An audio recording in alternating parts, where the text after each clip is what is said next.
বন্দ্যোপাধ্যায় ওরফে বাগানকে গতকালই বরানগর থেকে গ্রেফতার করেছে পুলিশ। তাকে গ্রেফতার পর একের পর এক যেমন কীর্তি প্রকাশ্যে আসছে এবং চাঞ্চল্যকর তথ্য সামনে উঠে আসছে। মূল অভিযুক্তকে বাঁচাতে টাকার টোপ, অর্থাৎ সুমন বন্দ্যোপাধ্যায়কে বাঁচাতে টাকার টোপ দেওয়া হয়েছিল কাকে? হাসপাতালের বেডেই বিস্ফোরক দাবি আক্রান্ত রঞ্জিত কর্মকারের।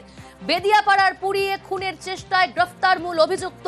কি বিস্ফোরক দাবি করছে আরো ডিটেল আপনাদের জানাবে অনুপ, রয়েছে আমার সঙ্গে। অনুপ, ইতিমধ্যেই যে মূল অভিযুক্ত তাকে যেমন গ্রেপ্তার করা হয়েছে, অন্যদিকে কিন্তু কাউন্সিলরের বিরুদ্ধে যে বিস্ফোরক অভিযোগ করছে যে একেবারে রঞ্জিত কর্মকার, সেটা কিন্তু হাসপাতালের বেডে শুনে এমনটাই কথোপকথন স্পষ্ট হচ্ছে। কাউন্সিলর তাকে যেদিকে দেখতে এসে তিনি দাবি করছেন, সেদিকে লক্ষ্য করা যাচ্ছে তাকে কিন্তু একেবারে এসে বলছে যে কোনোভাবে তিনি যাতে বাগান অর্থাৎ সুমন বন্দ্যোপাধ্যায়ের নাম বাদ দেয়, নাম না বলে, সেটা কিন্তু বারবার একেবারে তিনি তাকে জানাচ্ছিলেন। এবং তার বিনিময়ে কিন্তু 5,000 টাকা তাকে দিয়ে গিয়েছিল। অর্থাৎ 5,000 টাকার বিনিময়ে যে মুখ বন্ধ করতে ছিল পরিবার যে অভিযোগ করছিল, পরিবারের যে গুরুতর চাঞ্চল্যকর অভিযোগের পরবর্তী ক্ষেত্রে যিনি আক্রান্ত রঞ্জিত কর্মকার, তিনি কিন্তু একেবারে হাসপাতালের যে বেডে শুয়ে কিন্তু যে বক্তব্য তিনি দিচ্ছেন সেখানে কিন্তু আরো স্পষ্ট হচ্ছে।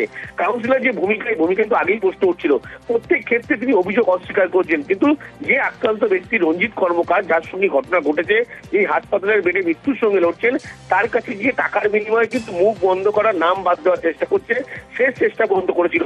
এবং সেই যে কথোপকথন বা সেই যে বক্তব্য আক্রান্ত ব্যক্তি রঞ্জিত কর্মকার, তার যে হাসপাতালের বেডে শুয়ে বক্তব্য, সেখানে কিন্তু আরো স্পষ্ট হচ্ছে। আর এখানে কিন্তু কাউন্সিলর যে ভূমিকা, সেই ভূমিকা নিয়ে আরো প্রশ্ন উঠছে। কাউন্সিলর অভিযোগ অস্বীকার করছে, কিন্তু যার সঙ্গে ঘটনা ঘটেছে এবার তিনি সেটা বিষয় নিয়ে মুখ খুললেন। আর এখানেই কিন্তু একেবারে তার যে ভূমিকা, সেই ভূমিকা নিয়ে কি বিস্ফোরক দাবি করছেন আক্রান্ত, শোনাবো আপনাদের। রঞ্জিত দেখতে যাচ্ছি তো অন্যদের এসে আমাকে ফোন করলো, কি হয়েছে? আমি যখন কথা বলতে পারছি না, আমি যখন জিজ্ঞেস করে আর ভুলাই 5,000 টাকা দিয়ে কি বলেছে?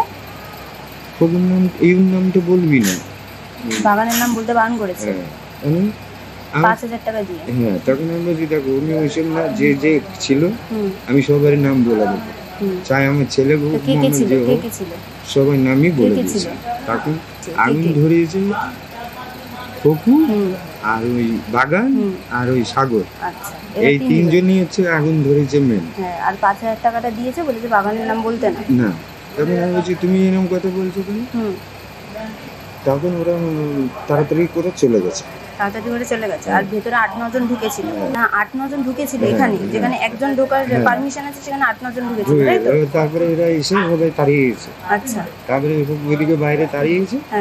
তখন এসে লাস্টে এসে আমাকে টাকা দিয়ে গেছে।